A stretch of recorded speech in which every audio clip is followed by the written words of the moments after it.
En Europe, à présent, l'Italie qui a recensé plus de 205 400 cas positifs depuis le début de la pandémie se prépare à un déconfinement progressif et à la réouverture des écoles le 4 mai prochain, mais son économie souffre gravement du contexte actuel. Le secteur du tourisme tire la sonnette d'alarme. Anissa Allo. Serveurs, hôteliers, commerçants et artisans. Le secteur du tourisme en Italie, qui emploie 4,2 millions de personnes et génère 13% du PIB, se demande comment redémarrer alors qu'il faudra cohabiter avec le coronavirus. Le ministre italien de la Culture encourage les Italiens, mais aussi les étrangers, à venir passer leurs vacances d'été en Italie. Les restaurateurs et hôteliers aux abois appellent à une réouverture de leur commerce.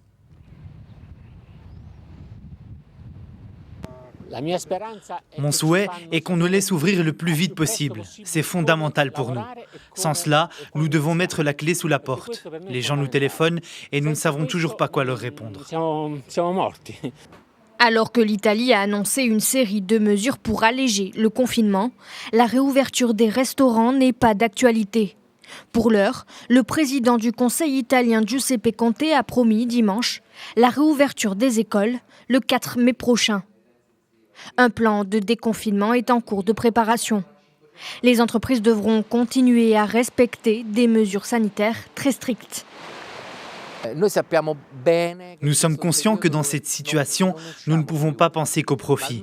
Mais le problème est tel que nous ne pouvons pas nous permettre de ne pas payer nos employés et nos charges. Nous ne sommes plus protégés et nous ne voyons plus de solution.